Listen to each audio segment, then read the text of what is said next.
رحيم والتين والزيتون وطور سينين وهذا البلد الأمين لقد خلقنا الإنسان في أحسن تقويم صدق الله العظيم رب اشرح لي صدري ويسر لي أمري واحلل عقدة من لساني يفقه قولي আমরা শুরুতে আল্লাহ রাব্বুল ইজ্জা ওয়াল জালালের দরবারে শুকরিয়া জ্ঞাপন করছি যে আল্লাহ তাআলা আমাদেরকে সাইয়্যিদুশ শুহুর 12 মাসের মধ্যে থেকে শ্রেষ্ঠতম মাস রমাদানুল মুবারাকে ইফতারির পূর্ব মুহূর্তে মহাবিশ্বের মহাবিশ্বয় মহাগ্রন্থ আল কোরআন আল কারীম থেকে সরাসরি কিছু কথা শুনবার জন্য একত্রিত হওয়ার সুযোগ করে দিয়েছেন। আমরা সবাই পড়ছি কালিমাতুশ শুকর আলহামদুলিল্লাহ।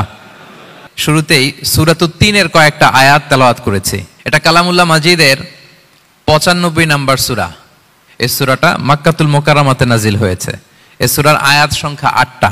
এই সূরার শুরুতে আল্লাহ তাআলা 4টা কসম করেছেন, ওয়াত-তিনি ওয়াজ-জাইতুনি ওয়া-তুরি সিনিনা ওয়া হাযাল বালাদিল আমিন। ওয়াত-তিন তিনের কসম, ওয়াজ-জাইতুন জাইতুনের কসম, ওয়া-তুরি সিনিন সিনাই পর্বতের কসম, ওয়া হাযাল বালাদিল আমিন আর নিরাপদ শহরের কসম।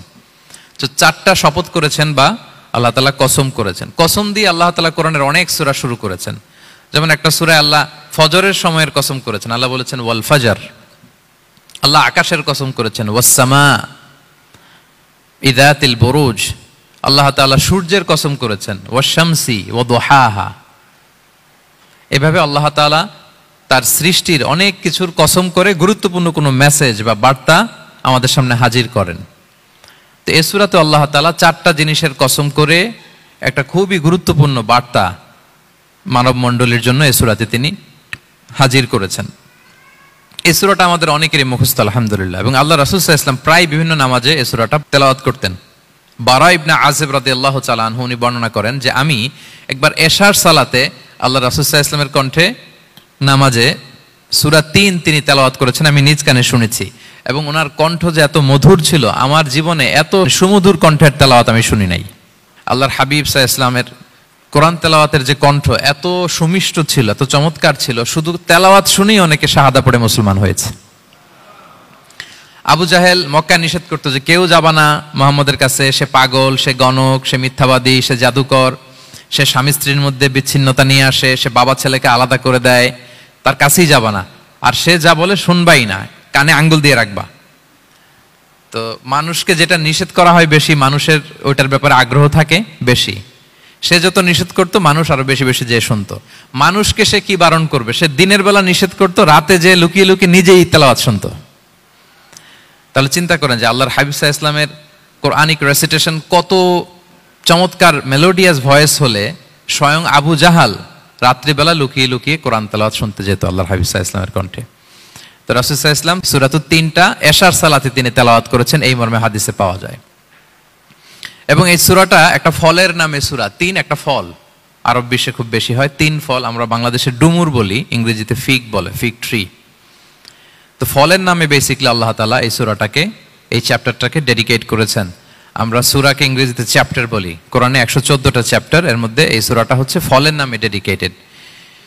বিভিন্ন নামে খুব ইনক্লুসিভ ওয়েতে আল্লাহ তাআলা কোরআনে সূরাগুলো দিয়েছেন। কোরআনে আপনি প্রাণীর নামে সূরা পাবেন, প্রাণী। মানুষের নামে সূরা পাবেন। মানুষের মধ্যে 3 ভাগ, মুমিন, তারপর কাফির, এরপর মুনাফিক, প্রত্যেকের নামে সূরা। সূরাতুল মুমিনুন আছে, সূরাতুল কাফিরুন আছে, আবার সূরাতুল মুনাফিকুন আছে। আমাদের দৃশ্য জগতের সবচেয়ে বড় প্রাণীটা হচ্ছে হাতি, তাই না? এই হাতির নামে একটা সূরা আছে, বলেন তো ওই সূরার নাম কি? সূরা ফিল। তারপর আমরা যে দেখি আমাদের দৃশ্য জগতের সবচেয়ে ছোট প্রাণী হচ্ছে পিঁপড়া, পিঁপড়ার নামে একটা সূরা আছে, সূরা আন-নামল। আন-নামল মানে পিঁপড়ার সূরা। মাকড়সার নামে সূরা আছে, সূরাতুল আনকাবুত। তারপর গোষ্ঠীর নামে সূরা আছে, সূরাতু আলে ইমরান। বংশের নামে সূরা আছে, সূরাতু কুরাইশ, কুরাইশ বংশের নামে সূরা। এইভাবে খুব ইনক্লুসিভ ওয়েতে, এমন কিছু নাই যে আল্লাহ তাআলা উল্লেখ করেন নাই। মা ফাররাতনা ফিল কিতাবি মিন শাই, উল্লেখ করে নাই কোরআনে এমন কিছু নাই, সবকিছু আল্লাহ তাআলা উল্লেখ করেছেন। তো এই সূরাটা হচ্ছে একটা ফলের নামে। ফলটার নাম হচ্ছে 3 ফল। আল্লাহ তাআলা বলছেন ওয়াত-তিন, তিনের শপথ। আমি একবার সরল বঙ্গানুবাদ করি, এরপর আমি তাফসিরে ঢুকি। 3-এর শপথ, ওয়াজ-জাইতুন, জাইতুনের শপথ, ওয়া-তুরি সিনিন, সিনাই পর্বতের শপথ, ওয়া হাযাল বালাদিল আমিন, এই নিরাপদ শহরের শপথ। লাকাদ খালাকনাল ইনসানা ফি আহসানি তাকওয়িম, নিশ্চয় আমি মানুষকে খুব চমৎকার সুন্দর অবয়বে সৃষ্টি করেছি। সুম্মা রাদাদনাহু আসফালা সাফিলিন, এরপরে তাকে আবার নিচু থেকে নিচুর দিকে নামিয়ে দিয়েছি। ইল্লাল্লাযীনা আমানু ওয়া আমিলুস সলিহাত, তবে তারা ছাড়া যারা ঈমান এনেছে এবং সৎকর্ম করেছে, ফালাহুম আজরুন গায়রু মামনুন, তাদের জন্য আছে অফুরন্ত পুরস্কার। ফামা ইউকাযযিবুকা বা'দু বিদ্দিন, এগুলো জানার পরও কিসে তোমাকে দিন অস্বীকারের ব্যাপারে উদ্বুদ্ধ করলো? আলাইসাল্লাহু বিআহকামিল হাকিমিন, আল্লাহ তাআলা কি শ্রেষ্ঠ বিচারক নন? সাদাকাল্লাহুল আযীম। এই হচ্ছে এই সূরাটির সরল অনুবাদ। এবার আমরা তাফসিরে ঢুকি। প্রথমে আল্লাহ তাআলা বলেছেন ওয়াত্তিন, তিনের শপথ। তিন মানে তো আমরা জানলাম, তিন মানে ডুমুর। আল্লাহর হাবিব সাল্লাল্লাহু আলাইহি ওয়াসাল্লাম তিনি তিন ফল পছন্দ করতেন এবং এটা ডায়াবেটিক্সের জন্য ভালো, ডায়াবেটিক্স নিয়ন্ত্রণ করে। আমাদের বোনদের যাদের ইররেগুলার মেনস্ট্রুয়েশনাল পিরিয়ড হয় এটার জন্য এটা খুব ভালো এবং খুব স্ট্রেংথ স্টেমিনা আনে শরীরে। এটা জান্নাতের একটা গাছ। আদম আলাইহিস সালাম এবং হাওয়া আলাইহিস সালামকে যখন আল্লাহ বলেছিল ওয়ালা তাকরাবা হাযিহি শাজারাতা ফাতাকুনা মিনাজ জালিমিন, হ্যাঁ আদম এবং হাওয়া জান্নাতের সব জায়গায় যেতে মন চায় যাও, যা খেতে মন চায় খাও, এই নিষিদ্ধ গাছের কাছে যেও না, তাহলে তোমরা জালিম হয়ে যাবে। শয়তান এসে উল্টা বুঝালো, সে বলল তোমাদের খেতে নিষেধ করছে কেন জানো? আল্লাহ চায় না যে তোমরা জান্নাতে থাকো, আল্লাহ চায় এখান থেকে তোমাদের বের করে দিবে, কিন্তু তোমরা যদি এই গাছের ফল খাও আল্লাহ আর বের করতে পারবে না। দেখছেন শয়তানের অবস্থা। শয়তান কিন্তু নেগেটিভিটি নিয়ে সামনে আসে না, আসে খুব আপনার ওয়েল উইশার হিসেবে, উপদেশ নিয়ে খুব ভালো একটা পজিটিভ ওয়েতে আসে। তো ওনারা খেয়ে ফেললেন এই নিষিদ্ধ গাছের ফল। খাওয়ার ফলে আদম আলাইহিস সালাম, হাওয়া আলাইহিস সালাম, ওনাদের গা থেকে জান্নাতের পোশাকগুলো ঝরে পড়ে গেল। এখন কি দিয়ে ওনারা ওনাদের প্রাইভেটকে ঢাকবেন? তখন ওনারা তাফসির ফি জিলালিল কোরআনে এসেছে যে ওনারা এই তিন গাছের পাতা নিয়ে নিজেদের প্রাইভেট ঢেকেছিলেন। সুবহানাল্লাহ। সেই তিন ফলের কসম আল্লাহ করলেন, ওয়াত্তিন, তিনের শপথ। এরপর আল্লাহ তাআলা বললেন ওয়া জাইতুন, জাইতুনের শপথ। জাইতুন মানে হচ্ছে জলপাই। তো আল্লাহ তাআলা বললেন ওয়া জাইতুন, জাইতুনের শপথ। জাইতুন মানে হচ্ছে জলপাই, ইংরেজিতে আমরা যেটাকে অলিভস বলি। তো আল্লাহ তিনের কসম করলেন এবং অলিভের কসম করলেন। দুইটাই খুব উপকারী ফল এবং আল্লাহর হাবিব সাল্লাল্লাহু আলাইহি ওয়াসাল্লাম তিনি জলপাইও খুব পছন্দ করতেন। ওনার রেগুলার ফুড আইটেমের মধ্যে জলপাই ছিল, অলিভস ছিল। এটা পাহাড়ি এরিয়া, মরুভূমিতে হয় এবং রাসূল সাল্লাল্লাহু আলাইহি ওয়াসাল্লাম বলেছেন কুলু যাইত ওয়াদাহিনু ফাইন্নাহু মিন শাজারাতিন মুবারাকা, তোমরা অলিভ অয়েল এটা খেও এবং এটা গায়ে মালিশ করো, কেননা এটা বরকতময় একটা গাছের ফল, শাজারা মুবারাকা। এটা শরীরের ব্যাড কোলেস্টেরলকে কমিয়ে দেয়, দাড়িতে অ্যাপ্লাই করলে, চুলে অ্যাপ্লাই করলে সহজে পাকে না দাড়ি চুল, এবং স্কিনে অ্যাপ্লাই করলেও স্কিনের জন্য ভালো, স্কিনের জন্য বেশ ভালো। এটা যাদের সুযোগ হয় আপনারা দাড়িতে চুলে অ্যাপ্লাই করবেন, খাবেন। এটা খাওয়াও যায়। তামবুতু বিদ্দুহনি ওয়াসিবগিল লিল আখিলিন, কোরআনে এসেছে। এটা অয়েল হিসেবে ইউজ করে, আবার খাবার হিসেবেও ইউজ করা যায়। সালাদ ড্রেসিং এর ক্ষেত্রে কিন্তু অলিভ অয়েল আমরা ইউজ করি। ইদানিং পিজাতে খুব ইউজ করা হয় অলিভ, জলপাইটা।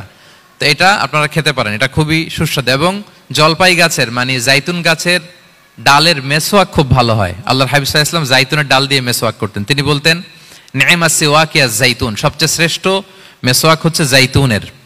মিনাশ শাজারাতিল মুবারাকা, কারণ এটা বরকতময় গাছের ডালা। এবং ফাইন্নাহু সিওয়াকি ওয়া সিওয়াকুল আম্বিয়া মিন ক্বাবলি, এই জাইতুনের ডাল দিয়ে আমিও যেমনি মেসওয়াক করি, আমার আগে যত নবী পৃথিবীতে এসেছে সবাই জাইতুনের ডাল দিয়ে মেসওয়াক করত। আল্লাহ বলেন ওয়াতিনি ওয়াজ জাইতুন, তিনের শপথ আর জাইতুনের শপথ। এরপর আল্লাহ তাআলা বললেন ওয়াতুরি সিনিন, সিনাই পর্বতের শপথ। প্রথমে দুইটা ফলের শপথ করলেন, এবার একটা পাহাড়ের শপথ করতেছেন। আপনারা কি তুর পাহাড়ের নাম শুনেছেন? হ্যাঁ শুনেছেন। এই সিনাই পর্বত দ্বারা তুর পাহাড় উদ্দেশ্য। এটা মিশরের একটা পাহাড়, অনেক উঁচু, 2285 মিটার উঁচু। ওইটার নিচে আছে মুকাদ্দাসে তুয়া, যেখানে মুসা আলাইহিস সালামকে আল্লাহ তাআলা জুতা খুলতে বলেছিলেন। ফাখলা না আলাইকা ইন্নাকা বিল ওয়াদিল মুকাদ্দাসে তুয়া, হে মুসা তুমি পবিত্র উপত্যকায় এসেছো, জুতা খুলো। তো ওখানে সব ধর্মের লোকেরা যায়, সব ধর্মের লোকদের জন্য তীর্থস্থান। মুসলিম, জুইশ, খ্রিস্টিয়ান সবাই যায়। এটা সিনাই একটা এলাকা আছে মিশরের, north south Sinai, north Sinai, এটা সাউথ সিনাইতে অবস্থিত। তো নিচে একটা খ্রিস্টানদের প্রাচীন গির্জা আছে, সেন্ট ক্যাথেরিনা গির্জা। সেখান থেকে চলতে চলতে আপনাকে উপরে যেতে হবে, ফজরের পরে আবার চলে আসতে হবে, তা না হলে দুপুরবেলায় 10টা-11টার দিকে এমন সূর্যের প্রখর তাপ ওই পাথরের মধ্যে লাগে, ওখানে আর থাকা যায় না। একেবারে তুর পাহাড়ের উপরে সেখানে খ্রিস্টানদের জন্য ছোট্ট একটা সিনাগোগ আছে, তারা প্রার্থনা করে। খ্রিস্টানদের একটা চার্চ আছে, মুসলিমদের জন্য ছোট্ট একটা মুসল্লা আছে সুরাওয়ের মতো। আল্লাহ ওই সিনাই উপত্যকার কসম করেছেন ওয়াতুরি সিনিন, সিনাই উপত্যকার কসম। এখানেই আল্লাহ তাআলা মুসা আলাইহিস সালামকে তাওরাত দিয়েছিলেন, মেজর একটা আসমানি কিতাব দিয়েছিলেন, এবং সরাসরি মুসা আলাইহিস সালাম এই পাহাড়ের চূড়ায় বসে আল্লাহ তাআলার সাথে কথা বলতেন। ওয়া কাল্লামাল্লাহু মুসা তাকলিমা, উনি সরাসরি কথা বলতেন, এটা ওনার একটা স্পেশাল বৈশিষ্ট্য ছিল, ক্যারেক্টারিস্টিক্স। এবং আল্লাহ তাআলা নূরের তাজাল্লি দিয়ে এই পাহাড়কে একবার জ্বালিয়ে দিয়েছিলেন। আজও এই পাহাড়ের রংটা অনেকটা একটু লালচে, একটু কালোচে, একটু রেডিশ কালারের। এবং মুসা আলাইহিস সালাম ওই নূরের তাজাল্লির ঝলকে তিনি বেহুশ হয়ে গিয়েছিলেন এই পাহাড়ের উপরে। ইয়াজুজ মাহুজ যখন কিয়ামতের আগে আগমন করবে, তখন মুসলমানদের সেন্টার হবে। ঈসা আলাইহিস সালাম মুসলমানদেরকে নিয়ে ওইখানে অবস্থান করবেন, এই তুর পাহাড়ের ওখানে। এবং আল্লাহর হাবিব সাল্লাল্লাহু আলাইহি ওয়াসাল্লামের মেরাজের রাতে ইসরার সময় একটা স্টেশন ছিল এই তুর পাহাড়। জিবরাইল আলাইহিস সালাম এই তুর পাহাড়ে আল্লাহর হাবিব সাল্লাল্লাহু আলাইহি ওয়াসাল্লামকে নামিয়ে বলেছিলেন যে এটা জাবাল মুসা, আপনার ভাই মুসার পাহাড়, আপনি এখানে 2 রাকাত নামাজ পড়েন, দোয়া করেন। আল্লাহর হাবিব সাল্লাল্লাহু আলাইহি ওয়াসাল্লাম এই তুর পাহাড়ে 2 রাকাত সালাত আদায় করেছিলেন এবং দোয়া করেছিলেন। আল্লাহ এই তুর পাহাড়ের কসম কাটলেন, ওয়া তুরি সিনিন, সিনাই পর্বতের কসম, যেখানে তাওরাত কিতাব নাজিল হয়েছিল। এরপর আল্লাহ তাআলা বললেন, ওয়া হাযাল বালাদিল আমিন, আর এই নিরাপদ শহরের শপথ। এই শহর দ্বারা মক্কা শহর উদ্দেশ্য, কারণ রাসূল সাল্লাল্লাহু আলাইহি ওয়াসাল্লাম তখন মক্কায় ছিলেন, মক্কা নগরী। এই শহরের পূর্ব নাম ছিল বাক্কা। মক্কা নগরীকে বলা হয় উম্মুল কুরা, সব শহরের মা, সব শহরের সেন্টার, পৃথিবীর নাভিস্থল। এবং আল্লাহ তাআলা বলেছেন, মান দাখালাহু কানা আমিনা, এখানে যে প্রবেশ করবে সে নিরাপদ। হেরেমের মধ্যে কিন্তু কাউকে আক্রমণ করা যায় না, কোনো খুনিও যদি ঢুকে যায় অ্যাটাক করা যাবে না। তো জাহেলি যুগে এমনটা ঘটতো, কারোর সাথে কারো শত্রুতা হলে, ধরেন যে একজন তার বাবাকে হত্যা করেছে, তো সে তাকে পেয়েছে, ওই লোক বাঁচার জন্য দৌড়াতে দৌড়াতে হেরেমের ভিতরে ঢুকে যেত, কারণ সে জানে যে হেরেমে ঢুকলে সে আমাকে মারবে না। তো পরে সে যখন হেরেম থেকে বেরোতো, আবার তার সাথে যুদ্ধ শুরু হতো। এবং এই শহরের এত মর্যাদার কারণ হচ্ছে সাইয়েদনা ইব্রাহিম আলাইহিস সালাম তিনি আল্লাহর কাছে দোয়া করেছিলেন যে রব্বি জাআল হাযা বালাদান আমিনা, হে আল্লাহ আপনি এই শহরকে নিরাপদ করেন, ওয়ারযুক আহলাহু মিনাস সামারাত, আর এই শহরের অধিবাসীদেরকে আপনি ফলমূল দিয়ে রিজিকের ব্যবস্থা করেন।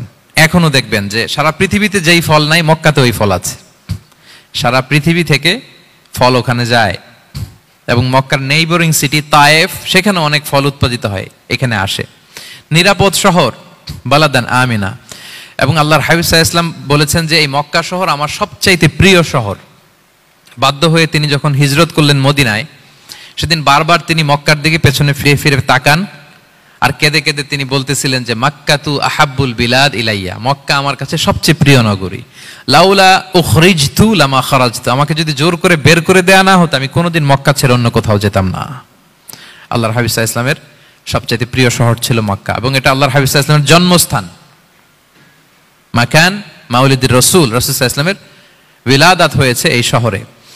এবং এই শহরকে আল্লাহ বলেছেন মাসাবাতান লিন্নাসি ওয়া আমনা, মানুষের মিলনস্থল, কেন্দ্রস্থল। সারা পৃথিবী থেকে মানুষ ওখানে যায়। আপনি যে রমাদানে যদি মক্কায় যান, আল্লাহু আকবার, লক্ষ লক্ষ উমরা পালনকারী সেখানে, ইউরোপ থেকে, আফ্রিকা থেকে, অস্ট্রেলিয়া থেকে, এশিয়া থেকে, সারা পৃথিবীর মানুষের মিলনস্থল। ওখানে গেলে আপনি দেখবেন মাসাবাতান লিন্নাসি ওয়া আমনা, নিরাপদ জায়গা এবং মানুষের মিলনস্থল এটা।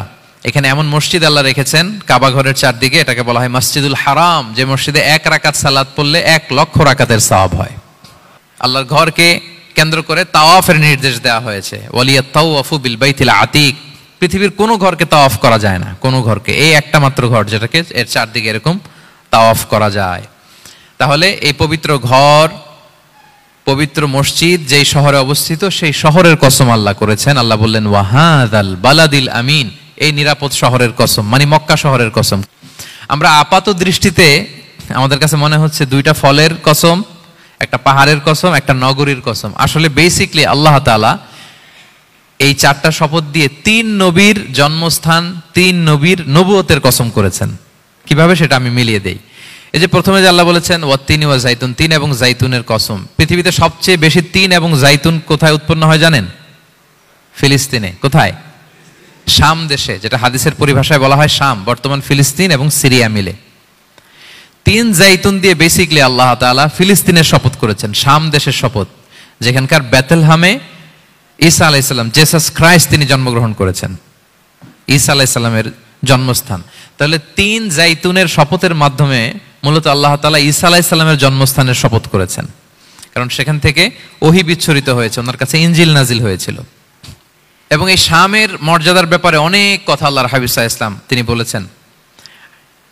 আল্লাহ রাসূল সাল্লাল্লাহু আলাইহি ওয়াসাল্লাম যখন মেরাজে যান তখন মক্কা থেকে এই শাম দেশে ফিলিস্তিনের বাইতুল মাকদাসে রাসূল সাল্লাল্লাহু আলাইহি ওয়াসাল্লামকে নিয়ে যাওয়া হয়েছিল। এবং রাসূল সাল্লাল্লাহু আলাইহি ওয়াসাল্লাম প্রায় বলতেন তুবা আলি শাম, শামের জন্য বরকত, কেননা ফেরেশতারা তাদের রহমতের পাখা শাম দেশের উপর বিছিয়ে রেখেছে। এবং তিনি বলতেন ফিতনার সময় আলাইকুম বিশাম, তোমরা শামে যেও, শামে থেকো। এবং তিনি দোয়া করেছেন আল্লাহুম্মা বারিক লানা ফি শামিনা, আল্লাহ তুমি আমার শাম অঞ্চলে আল্লাহ তুমি বরকত দিও। এবং হাদিসে এসেছে এই শামই হচ্ছে আরদুল মাহশার, এখানেই হাসর হবে। শাম অঞ্চলকে বিস্তীর্ণ করে এখানেই ময়দানুল মাহশার আল্লাহ তাআলা কায়েম করবেন, হাসরের ময়দান এখানেই হবে।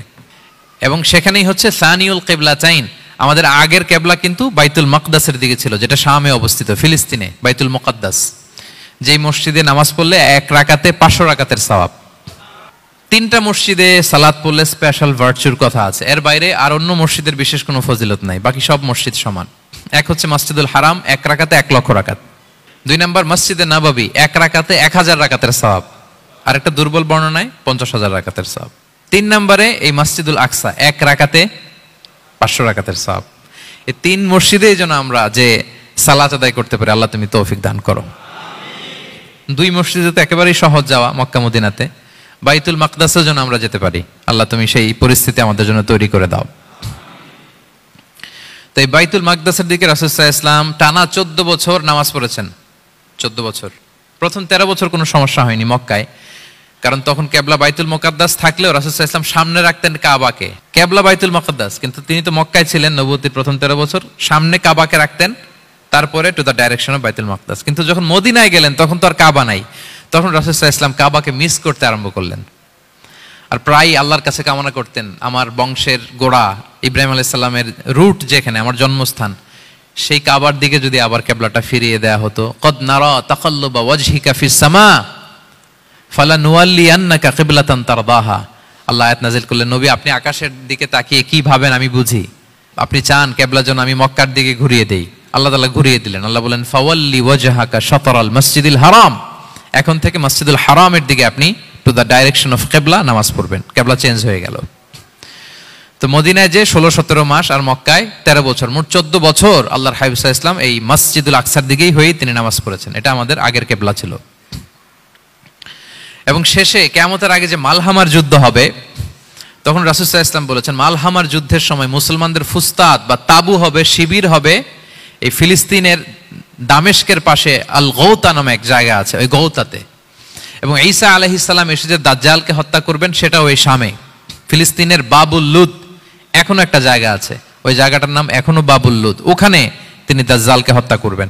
এবং সেখানে একটা সাদা মিনারা আছে, ফেরেশতার পাখায় ভর করে ঈসা আলাইহিস সালাম তখন সেখানে নেমে আসবেন। ওই ফিলিস্তিনের ওই শাম দেশের ওই মিনারার পাশে তিনি এসে পৃথিবীতে তিনি নুজুল করবেন, নুজুল ঈসা আলাইহিস সালাম।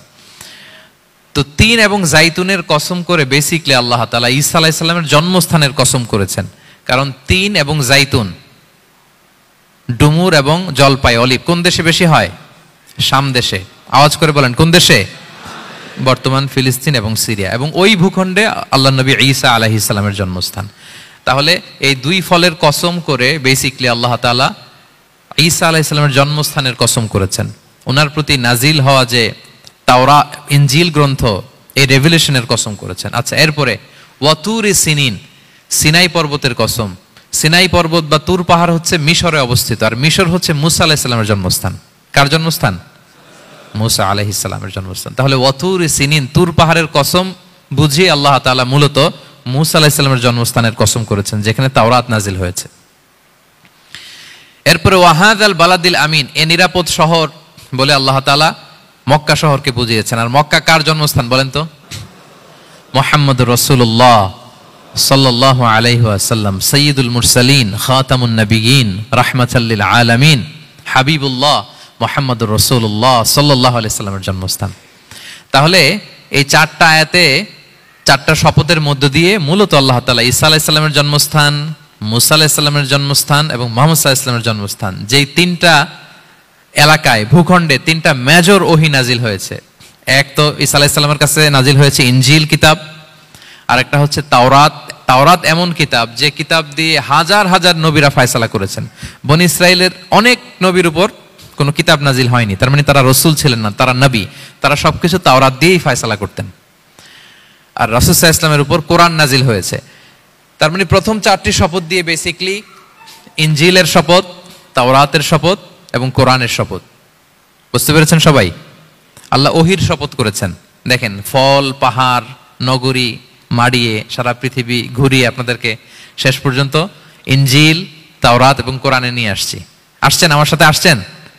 হ্যাঁ, এই রেভেলেশনের শপথ আল্লাহ করেছেন। তাহলে ওয়াত্তিনি ওয়াজাইতুনি ওয়াতুরি সিনিনা ওয়া হাযাল বালাদিল আমিন, এই 4 আয়াতে 4টা শপথের মধ্য দিয়ে মূলত আল্লাহ তাআলা আসমান থেকে নাজিল হওয়া যে ওহী, এই ওহীর শপথ অথবা ওহী যেই ভূখণ্ডে নাজিল হয়েছে সেই ভূখণ্ডগুলোর শপথ করে আল্লাহ একটা গুরুত্বপূর্ণ কথা বলবেন। সেটা কি? আল্লাহ তাআলা বললেন, লাকাদ খালাকনাল ইনসানা ফি আহসানি তাকওয়িম, আর আমি মানুষকে অত্যন্ত চমৎকার অবয়বে সৃষ্টি করেছি, চমৎকার গঠনে, চমৎকার স্ট্রাকচারে, ডিজাইনে সৃষ্টি করেছি। মানুষের দৈহিক অবকাঠামো গঠন এটা যেমনি চমৎকার, মানুষের ইন্টেলেকচুয়াল কাঠামো এটা চমৎকার, মানুষের আচরণগত যে বিহেভিয়ারাল ট্রেটস, ক্যারেক্টারিস্টিক্স এটাও চমৎকার। প্রত্যেক দিক থেকে আল্লাহ তাআলা নান্দনিকভাবে মানুষকে তিনি তৈরি করেছেন। আমরা যদি দেহের কথা বলি, হিউম্যান অ্যানাটমি নিয়ে যাদের ধারণা আছে, আপনি শুনলে অবাক হবেন, এত জটিলভাবে আমাদের দেহটা ফাংশন করে।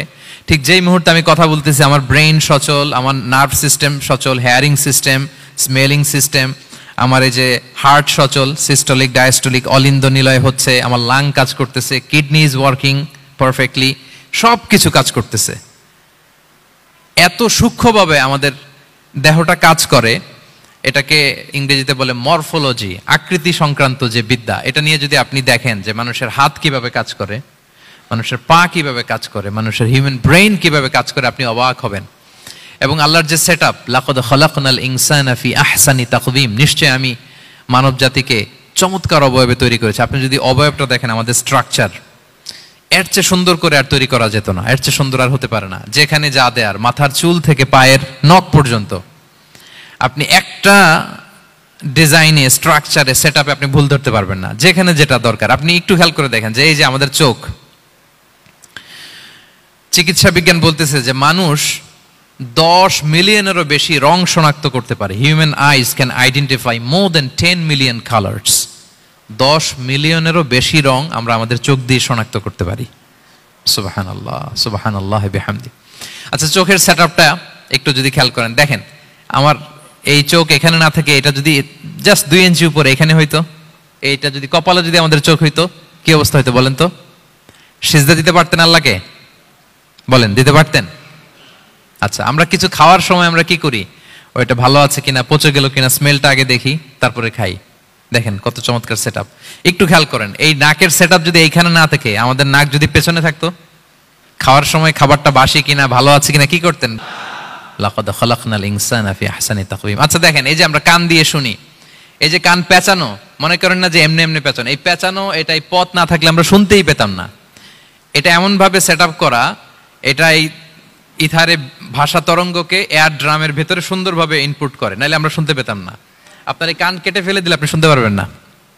এটা এইভাবেই যেতে হবে, সুরঙ্গটা এইভাবে তৈরি হইতে হবে। আচ্ছা দেখেন, আপনার কান, এই কান যদি এইখানে না থেকে আপনার ডান বগলের নিচে হইতো, বাম কান যদি বাম বগলের নিচে হইতো, তাহলে কি হইতো বলেন? আজকে আমার ওয়াজ কিভাবে শুনতেন বলেন দেখি? কিভাবে শুনতেন? বুদ্ধি আছে বলে যে হুজুর এইভাবে শুনতাম। সুবহানাল্লাহ, সুবহানাল্লাহ। লাকাদ খালাকনাল ইনসানা ফি আহসানি তাকওয়িম, আমি মানুষকে সবচেয়ে সুন্দর সর্বোত্তম গঠনে তৈরি করেছি। দেখেন, কান দুটো এখানে থাকলে কথা শুনতে হইলে হাত উঁচু করে রাখা লাগতো। আল্লাহ, আপনি একটা একটা অঙ্গ দেখেন, ঠিক যেখানে যেটা যেভাবে সেট করা দরকার, আল্লাহ তাআলা দয়া করে অনুগ্রহ করে ঠিক সেভাবে তিনি সেট করেছেন। আমাদের চেহারার মধ্যে দেখেন এক একজনের এক এক রং। ওয়াখতিলাফু আলসিনাতিকুম ওয়া আলওয়ানিকুম ইন্না ফি যালিকা লাআয়াতুন লিল আলিমিন। আল্লাহ বলেন, তোমাদের ভাষার ভিন্নতা দিয়েছি, তোমাদের গায়ের রঙের ভিন্নতা, একজনের চেহারার সাথে আরেকজনের মিল নাই, একজনের ফিঙ্গারপ্রিন্টের সাথে। আয়াহসাবুল ইনসানু আল্লান নাজমাআ ইযামা বালা কাদিরিনা আলা আন নুসাউইয়া বানানা। মানুষ ভেবেছে সে মারা গেলে তাকে আমি তার অস্থি, মজ্জা, হাড়, গোশত, চামড়া জোড়া লাগাতে পারবো না। আরে তার আঙ্গুলির অগ্রভাগ পর্যন্ত আমি সুবিন্যস্ত করে আমার কাছে রেখে দিয়েছি, ফিঙ্গারপ্রিন্ট। আমাদের ফিঙ্গারপ্রিন্ট গুলো আল্লাহর কাছে সংরক্ষিত, একজনের ফিঙ্গারপ্রিন্টের সাথে আরেকজনেরটা মেলে না। এই যে আমার 10 আঙ্গুলে 10টা ফিঙ্গারপ্রিন্ট, পায়ের গুলো হচ্ছে ফুটপ্রিন্ট, একটার সাথে আরেকটা মিলে? আমার এটার সাথে এটা মিলবে বলেন? আমার সাথে আপনারটা মিলবে? বর্তমানে পৃথিবীতে কত কোটি মানুষের বসবাস বলেন? এই যত মানুষ পৃথিবীতে আছে, একজনের আঙ্গুলের ছাপের সাথে, এই যে বায়োমেট্রিক্যাল অথেন্টিকেশন যে আমরা করি, একজনের ফিঙ্গারপ্রিন্টের সাথে আরেকজনের ফিঙ্গারপ্রিন্টের মিল নাই। একজনের ফুটপ্রিন্টের সাথে ফুটপ্রিন্ট মিল, ইভেন একজনের আই প্রিন্টের সাথে। আমাকে একজন ওনার হসপিটালে নিয়ে গেল ঢাকায়, তো উনি ওনার দরজা খুলতেছে আই প্রিন্ট দিয়ে, মানে উনি না গেলে খুলে না। উনি আর ওনার খুব কাছের স্টাফ, এটা গুরুত্বপূর্ণ একটা অফিস, তো উনি চোখ দিল, আই প্রিন্ট নিল, এরপরে দরজা খুলে যাচ্ছে। দেখেন, একজনের আই প্রিন্টের সাথে আরেকটা আই প্রিন্ট মেলে না। সুবহানাল্লাহ। প্রিয় ভাইরা, একজনের ফিঙ্গারপ্রিন্টের সাথে আরেকজনের ফিঙ্গারপ্রিন্টের কোনো মিল আছে পৃথিবীতে? ফুটপ্রিন্টের সাথে, আই প্রিন্টের সাথে? কারণ ডিজাইনারটা কে বলেন তো? হুয়াল্লাযী ইউসাউবিরুকুম ফিল আরহামি কাইফা ইয়াশা। মায়ের পেটে থাকতেই আল্লাহ তাআলা এগুলো ডিজাইন করে দিয়েছেন। আমি কেমন হব, আমার বৈশিষ্ট্য কেমন কেমন হবে, এই যে আমি যে আমার বাবা দাদা 14 পুরুষের ডিএনএ বয়ে বেড়াই, এগুলো সব নিয়ে আমার বৈশিষ্ট্য, আমার কণ্ঠস্বর, আমার ক্যারেক্টারিস্টিক্স, আমার ফিচার কেমন হবে, সব তিনি আল্লাহ তাআলা মায়ের পেটে থাকতে ডিজাইন করে দিয়েছেন। সুবহানাল্লাহ। আল্লাহ বলছেন লাকাদ খালাকনাল ইনসানা ফি আহসানি তাকওয়িম। প্রিয় ভাইরা, কসম করার পরে আল্লাহ যে কথাটা বলেন এটা অনেক গুরুত্বপূর্ণ, খুবই গুরুত্বপূর্ণ বার্তা। আল্লাহ চারটা কসম করে, তিনটা নবীর জন্মস্থানের শপথ করে তিনি বললেন লাকাদ খালাকনাল ইনসানা ফি আহসানি তাকওয়িম। নিশ্চয় আমি অত্যন্ত চমৎকার আকৃতিতে মানুষকে তৈরি করেছি। মানুষের গঠন এরকম, মাথা থেকে পা পর্যন্ত। আমি তো দু একটার কথা বললাম, চোখ, নাক, কান। আপনি একটা একটা করে যদি ধরেন, আমাদের হেয়ারিং সিস্টেম কিভাবে কাজ করে, হেয়ারিং নার্ভ কিভাবে কাজ করে, আমাদের সেন্সেশন কিভাবে কাজ করে, আমাদের ব্রেন কিভাবে কাজ করে। আমাদের এক একজনের ব্রেন 1.5 কেজি ওজন, 3 পাউন্ডের মতো একটা সুস্থ মানুষের অ্যাভারেজ ব্রেনের ওজন। এই ব্রেনের মেমোরি হচ্ছে 2.5 মিলিয়ন গিগাবাইট। আপনার মোবাইলে স্পেস কত বলেন, মেমোরি কত? হ্যাঁ, 512 জিবি। আর আমার আর আপনার ব্রেইনের যে মেমোরি, এই মেমোরি হচ্ছে 2.5 মিলিয়ন গিগাবাইটস। আল্লাহ, এই যে প্রতি মুহূর্তে আমাদের নিউরন কানেক্টিভিটি হচ্ছে, ব্রেনের স্নায়ুগুলোর যত কানেক্টিভিটি হয়, যত আমরা চিন্তা করে ব্রেনকে খাটাই, নতুন নতুন জিনিস আমরা তৈরি করতে পারি। এবং এমন ভাবে আল্লাহ তাআলা এমন সফিস্টিকেটেড ব্রেইন আল্লাহ মানুষকে দিয়েছে, মানুষ পারে না এমন কিছু নাই। মানুষ যা কল্পনা করতে পারে, মানুষ তা করে দেখাতে পারে। এজন্য আমাদের কল্পনার জানালাটাকে বড় করতে হবে। আই রিপিট, মানুষ যা কল্পনা করতে পারে, ইমাজিন করতে পারে, সেটা মানুষ করে দেখাতে পারে। ওই ক্যাপাসিটি দিয়ে আল্লাহ তাআলা মানুষকে তৈরি করেছেন। সুবহানাল্লাহ, সুবহানাল্লাহ। লাকাদ খালাকনাল ইনসানা ফি আহসানি তাকওয়িম। এই ব্রেনকে খাটিয়ে মানুষের কত ইনভেনশন, কত ডিসকভারি, মানুষ সভ্যতার পর সভ্যতা বিনির্মাণ করেছে। চোখ ধাঁধানো মানুষের আবিষ্কার, তাক লাগিয়ে দিয়েছে গোটা বিশ্বে একটার পর একটা করে।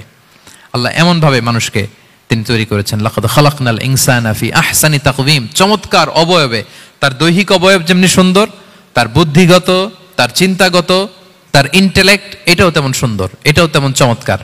পৃথিবীর কোনো প্রাণীকে আল্লাহ তাআলা এরকম হিউম্যান ব্রেইনের মতো এরকম সফিস্টিকেটেড ব্রেইন দিয়ে, ইন্টেলেক্ট দিয়ে তৈরি করেনি। এজন্য সব প্রাণী থেকে মানুষ আলাদা। সব প্রাণী থেকে মানুষের চিন্তা, বিবেক, বুদ্ধি এগুলো আলাদা। তাহলে দেখেন, মানুষের শ্রেষ্ঠত্ব মূলত এগুলোর দ্বারা।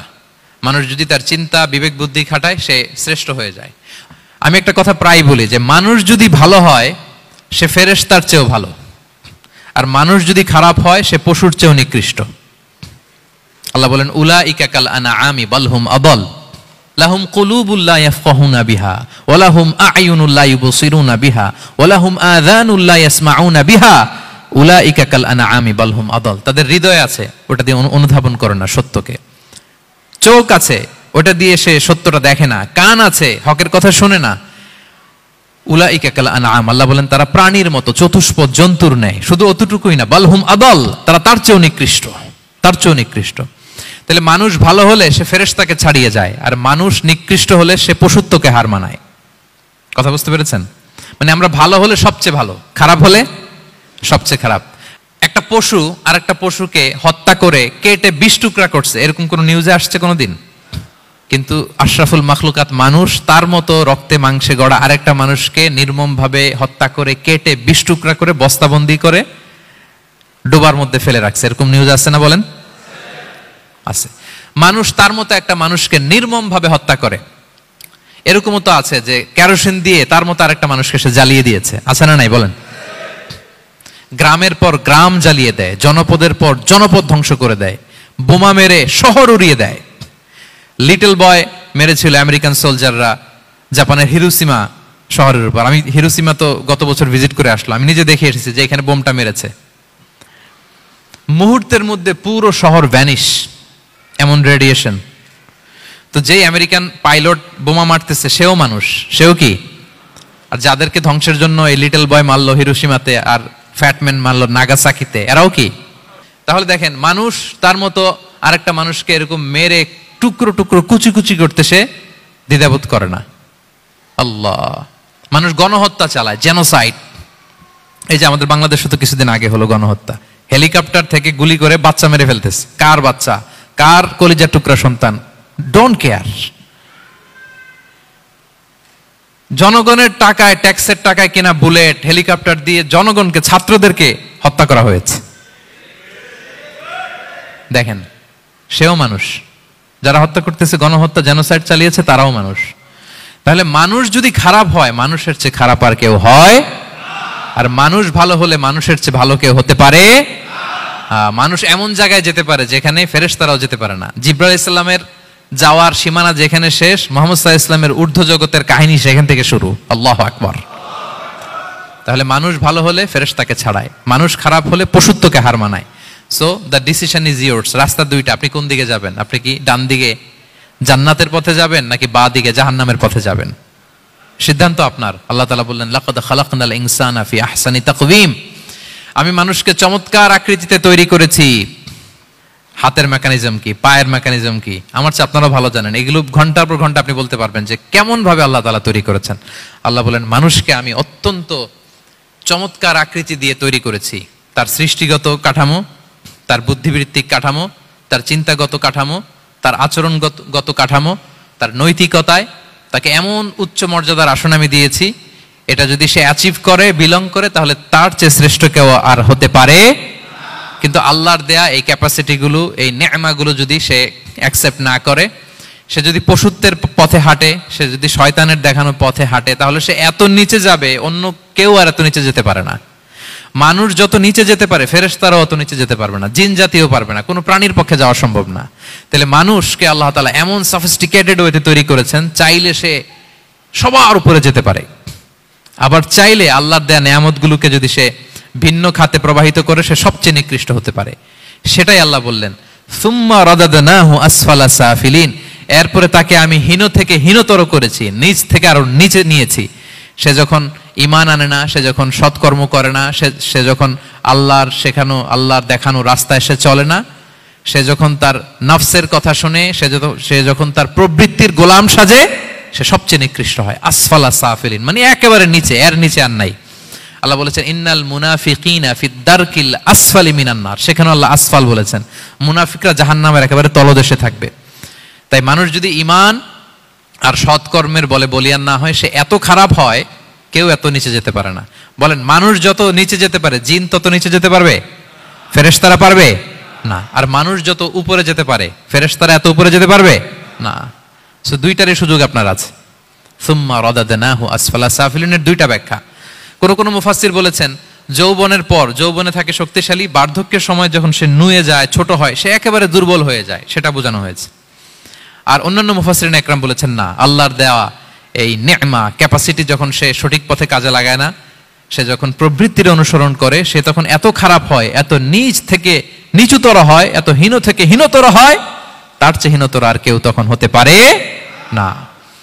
সেখান থেকে বাঁচার দুটি রাস্তা আল্লাহ বলেছে। আল্লাহ বলছেন, ইল্লাল্লাযীনা আমানু ওয়া আমিলুস সলিহাত। তবে যারা ঈমান আনে এবং সৎকর্ম করে, তারা ছাড়া।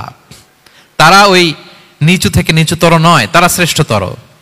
ঈমান এবং সৎকর্ম, ঈমান এবং আমলে সালেহাত। কোরআনের অনেক জায়গায় আপনি আয়াতটা পাবেন, ইন্নাল্লাযীনা আমানু ওয়া আমিলুস সলিহাতি কানাত লাহুম জান্নাতুল ফিরদাউসি নুজুলা। নিশ্চয়ই যারা ঈমান এনেছে, সৎকর্ম করেছে, তাদের জন্য আমি জান্নাতে ফেরদাউস রেখে দিয়েছি। আল্লাহ বলেন, তারা নিকৃষ্ট হবে না যারা ঈমান এনেছে, সৎকর্ম করেছে। যারা কি এনেছে? ঈমান। আর কি করেছে? সৎকর্ম করেছে। ইল্লাল্লাযীনা আমানু, যারা ঈমান এনেছে, সৎকর্ম করেছে, ফালাহুম আজরুন গায়রু মামনুন, তাদের জন্য রয়েছে অফুরন্ত পুরস্কার, মানে জান্নাত। তাদের জন্য কি? ওই জান্নাতে যেতে আমরা চাই কি চাই না বলেন? রাস্তা কয়টা? এটা চলে গেছে ডান দিকে, এটার গন্তব্য হচ্ছে ডেস্টিনেশন জান্নাতুল ফেরদাউস। আর এটা শয়তানের পথ, এটা আপনার প্রবৃত্তির দেখানো পথ, এটা চলে গিয়েছে জাহান্নামে। So now the decision is years. আপনার ডিসিশন, কোন দিকে যাবেন, ডানে না বায়ে? জান্নাতে না জাহান্নামে? জান্নাতে যেতে চাই আমরা। ফালাহুম আজরুন গায়রু মামনুন, তাদের জন্য আছে অফুরন্ত নেয়ামত, অফুরন্ত পুরস্কার। আমরা যেন সেই পুরস্কার লাভে ধন্য হতে পারি, আমরা সবাই বলি আমিন। আল্লাহ বলেন, এইভাবে 4টা কসম করার পরে, এত গুরুত্বপূর্ণ বার্তা হাজির করার পরে, তোমার ঘুমন্ত বিবেককে জাগিয়ে তোমাকে বার্তা দেওয়ার পরেও কিভাবে তুমি অস্বীকার করতে পারো আখিরাতকে? ফামা ইউকাযযিবুকা বা'দু বিদ্দিন, এরপরেও কোন বিবেকে, কোন আকলে, কোন সাহসে তুমি কর্মফল দিবসকে অস্বীকার করো? কোন সাহসে? এখানে দিন দ্বারা উদ্দেশ্য কর্মফল। ভালো করলে যে ভালো পাবে, খারাপ করলে যে খারাপ পাবে। দিনের অনেক অর্থ, এটার তাফসিরে গেলে সময় কুলাবে না। ফামা ইউকাযযিবুকা বা'দু বিদ্দিন, এরপরেও কর্মফলকে অস্বীকার করার সাহস তুমি কোত্থেকে পাও? কিসে তোমাকে উদ্বুদ্ধ করে কর্মফল দিবসকে অস্বীকার করতে? আলাইসাল্লাহু বিআহকামিল হাকিমিন, আল্লাহ তাআলা কি শ্রেষ্ঠ বিচারক নন? সূরা আবু দাউদে আল্লাহর হাবিব সাল্লাল্লাহু আলাইহি ওয়াসাল্লাম বলেন, কেউ যদি সূরাতুত তিন তেলাওয়াত করে, করতে করতে যদি শেষ আয়াতে চলে আসে, আর সে যখন পড়ে আলাইসাল্লাহু বিআহকামিল হাকিমিন, আল্লাহ তাআলা কি শ্রেষ্ঠতম বিচারকদের মধ্যে সর্বশ্রেষ্ঠ বিচারক জাজ নন, তখন সে যেন উত্তর দেয়, এটা তো আল্লাহর প্রশ্ন। আলাইসাল্লাহু বিআহকামিল হাকিমিন, আল্লাহ আমাদেরকে প্রশ্ন ছুড়ে দিয়েছেন যে আল্লাহ তাআলা কি শ্রেষ্ঠ বিচারক নন? তখন যে তেলাওয়াত করে সে যেন বলে বালা বালা ওয়া আনা আলা যালিকা মিনাশ শাহিদিন। বালা মানে অবশ্যই, হ্যাঁ আল্লাহ অবশ্যই আপনি শ্রেষ্ঠ বিচারক, আর আপনি যে শ্রেষ্ঠতম বিচারকের সাক্ষী আমি দিচ্ছি, এই ঘোষণা আমি দিচ্ছি। পড়েন সুবহানাল্লাহ। আপনি দেখবেন মসজিদুল হারামে, হারামাল মাক্কিতে যখন তেলাওয়াত করে ইমাম সাহেবরা, এই আয়াতের পরেই যদি রুকুতে যায়, দেখবেন ফিস ফিস করে বলে যে বালা বালা ওয়া আনা আলা যালিকা মিনাশ শাহিদিন। আমি নিজে শুনেছি, দেখবেন ওনার এটা পরে, কারণ আল্লাহ এখানে প্রশ্ন ছুড়ে দিয়েছেন। আর উত্তর হিসেবে বলতে হবে বালা ওয়া আনা আলা যালিকা মিনাশ শাহিদিন, আল্লাহ অবশ্যই আপনি শ্রেষ্ঠ বিচারক। আল্লাহর চাইতে শ্রেষ্ঠ বিচারক আর হতে পারে? আমরা কত লাকি যে আল্লাহর আহকামুল হাকিমিন হিসেবে বিচারক পেয়েছি। আমাদের বিচার যদি অন্য কেউ করতো, নিজেরা যদি নিজেদের, আল্লাহ যদি বলতো তোরটা বিচার তুই কর আর তোরটা তুই কর, কি অবস্থা হইতো বলেন? যার সাথে যার শত্রুতা আছে ওইখানে দেখাই দিত। কিন্তু আমরা বিচারক হিসেবে পেয়েছি কাকে? আল্লাহ কি পার্সিয়ালিটি করবে বিচারে? স্বজন প্রীতি করবে? কারো উপর জুলুম করবে? কাউকে ঠকাবে? আল্লাহ বলেন ওয়ামা আনা বিযাল্লামিল লিল আবিদ, আমি কখনো আমার বান্দার উপর জুলুম করি না, জুলুম করি না। নাদাউল মাওয়াজিনাল কিসতা লিয়াউমিল কিয়ামা, কিয়ামতের দিন আমি মিজান নামে এমন এক ন্যায় বিচারের মানদণ্ড স্থাপন করব, ফালা তুযলামু নাফসুন শাইআ, এক বিন্দু পরিমাণ কেউ মাজলুম হবে না, এক বিন্দু পরিমাণ কেউ মাজলুম হবে না। এজন্য দুনিয়াতে যদি বিচার না পান, আল্লাহর দরবার বিচারটা দিয়ে রাখেন, সেদিন বিচার হবে। আহকামুল হাকিমিন আপনারা ঠকাবে না। দুনিয়াতে বিচার পান নাই, মাজলুম হয়েছেন, মানুষ ভুল বুঝছে, কেউ আপনারে ঠিক মতো বুঝে নাই, আপনার কথাটা কাকে বলবেন? বিপদে পড়লে ক্রাইসিস মোমেন্টে কাকে শেয়ার দিবেন? না ফেসবুকে শেয়ার দিবেন? আমরা তো ফেসবুকে শেয়ার দিয়ে দিই এখন।